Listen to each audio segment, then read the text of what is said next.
Bapak, saudara-saudariku, rekan-rekan muda yang dikasihi oleh Tuhan, salam jumpa kembali dalam renungan mingguan bersama para misionaris keluarga kudus. Hari ini kita memasuki hari Minggu biasa yang ke-29. Mengawali renungan ini, saya ingin berbagi sebuah cerita dari Amerika Serikat tentang seorang wanita muda yang meninggal dan sedang menunggu di gerbang surga.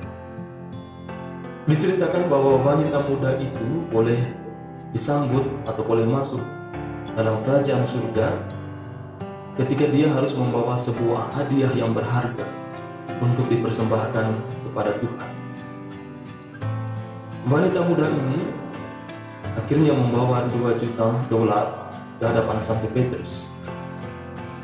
Dan Santo Petrus mengatakan, "Maaf, Tuhan tidak tertarik dengan uang." Kemudian wanita itu membawa clipping koran tempat dia dilaporkan memenangkan kontes Miss Universe. Tetapi Santo Petrus juga mengatakan itu tidak layak masuk ke surga. Wanita itu kembali dan membawa ijazah doktor di bidang ilmu komputer. Tetapi lagi-lagi itu tidak diterima oleh Santo Petrus. Lalu terakhir, dia memutuskan untuk pergi ke ruang pengakuan di Katedral New York. Setelah dia keluar dari ruang pengakuan, dia duduk di sebuah taman dan menangis di dosa-dosanya. Dia kemudian mengambil air matanya dan membawanya ke Santo Petrus. Santo Petrus kemudian menyambut dia dengan sukacita dan berkata, "Sekarang bisa bahagia selamanya di surga."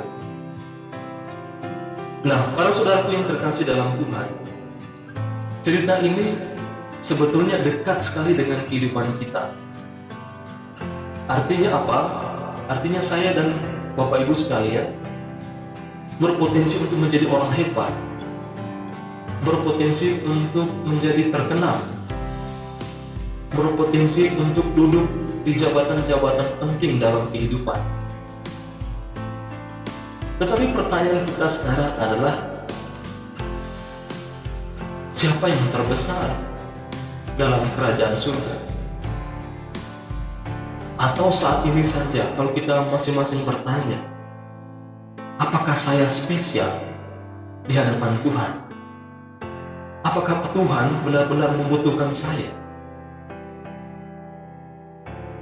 Atau seandainya sekarang kita berada di posisi-posisi yang penting, punya power, lalu kita bertanya sekarang, apa upahku nanti setelah saya melakukan ini semua di dunia?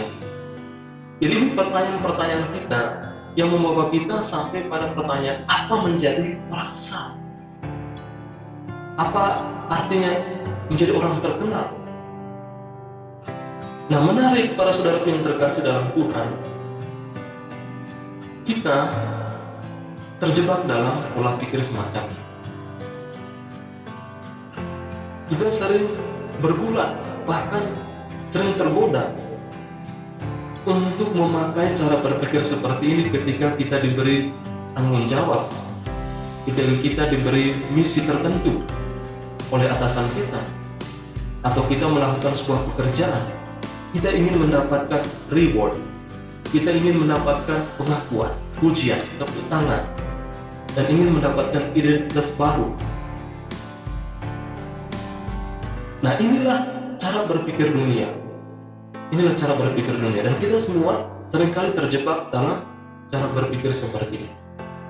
Nah, para saudara yang terkasih dalam Tuhan, menarik dalam bacaan pada hari Minggu ini, kita diingatkan kembali oleh Tuhan Yesus. Lewat dialog yang ditunjukkan Yesus, dia menantang dua anak Zebedeus, Yakobus dan Yohanes.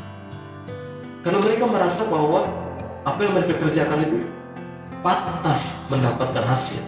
Sehingga mereka mengatakan, "Kelak, apakah kami boleh duduk di sebelah kiri dan boleh duduk di sebelah kanan?" Jadi kita melihat bahwa mereka memanfaatkan status kedekatan mereka untuk mendapatkan kemuliaan bersama Yesus kelak. Dua murid yang hari-hari bersama Tuhan Yesus, dua murid yang tahu apa yang dikerjakan oleh Yesus, menyembuhkan banyak orang, mengusir banyak setan, membangkitkan orang mati. Dan itu mereka lihat, mereka alami sendiri. Dan terakhir, mereka dengan gagah mengatakan, apakah kami kelak boleh mengalami sukacita, kemuliaan, satu di sebelah kiri dan satu di sebelah kanan. Jadi inilah cara berpikir dunia yang juga masuk dalam pikiran para murid Yesus. Nah, para saudara yang terkasih, jawaban Yesus sungguh di luar dugaan. Dan ini sebetulnya menjadi pagar bagi kita, agar kita tidak kebablasan dengan cara berpikir dunia semacam ini. Nah, dalam bacaan yang pertama, kitab Nabi Yesaya, Allah menunjuk Yesus sebagai hambanya yang mengalami kesakitan, dikucilkan, diasingkan. Demikian pun dalam bacaan yang kedua dalam kitab Ibrani, Yesus yang disebut sebagai Imam Agung yang turut merasakan kelemahan-kelemahan kita dan ia dicobai. Nah, kita melihat bahwa Yesus yang adalah anak Allah, status Imam Agung, justru dia tidak mengagungkan identitasnya itu dalam perjalanan misinya, dalam tugas-tugasnya. Ketika dia turun dan merawat orang-orang yang dipinggirkan, dia tidak mengatakan, saya anak Allah, kamu harus menghormati saya. Ini yang dikejar oleh Yesus. Maka para saudaraku yang terkasih dalam Tuhan, sekarang kalau kita ingin lebih dalam lagi bertanya, apa itu kebesaran? Kalau tadi kita dibantu bahwa kebesaran di mata dunia, ya kita punya power, punya kekuatan, atau punya posisi-posisi penting. Apa artinya menjadi orang besar di hadapan Allah? Ingat bahwa kebesaran itu adalah hadiah dari Allah, pemberian Allah, dan ini terbuka bagi siapapun. Kita punya kesempatan untuk mendapatkan itu, dan Allah memberikannya kepada kita semua. Dia masuk semua lapisan masyarakat dan siapapun.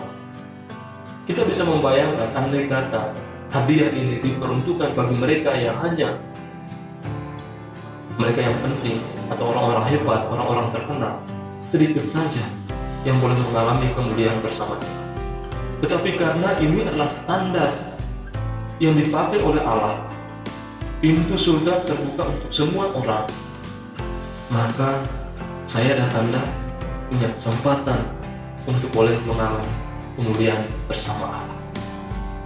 Sekarang pertanyaannya bagi kita adalah, apa yang kita kerjakan?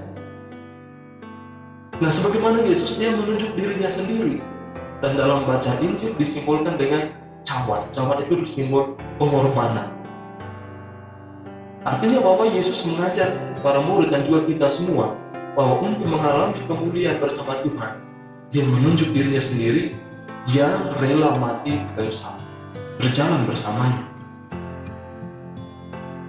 Atau dalam bahasa Yesus saat itu, keberpihakan kepada orang yang lemah, atau mencari mereka yang tersesat, mereka yang dipinggirkan dalam kehidupan sosial. Maka pendek kata, saudaraku yang terkasih, untuk benar-benar duduk dalam kemuliaan Yesus, itu berarti berdiri untuk merawat orang lain, bahkan jika itu mengarah pada kematian.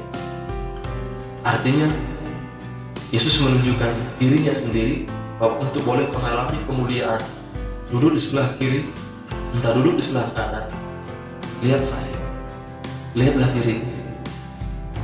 Aku sudah menunjukkan dan aku hadir di tengah dunia supaya setiap orang boleh mengalami keselamatan kelak.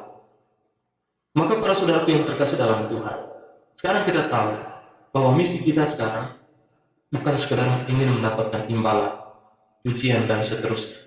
Tetapi jalan kebesaran bagi kita semua adalah turun untuk melayani dan melakukan hal-hal yang kecil, tetapi itu bermanfaat bagi banyak orang. Maka saya mengajak kita semua, para saudara terkasih, untuk menjadikan salib Tuhan Yesus sebagai pintu pertama kita untuk setiap tugas, untuk setiap misi kita dimanapun kita diutus. Saya yakin dan percaya, Bapak Ibu, rekan-rekan muda juga yang terkasih, dengan begitu banyak persoalan yang kita hadapi, tetapi jangan sampai lupa, jangan sampai kebablasan, bahwa kita tidak berjuang untuk hal-hal yang duniawi. Kita berjuang bukan untuk mencari identitas dunia, tetapi baiklah kita berjuang untuk identitas kelak di surga. Tuhan memberkati.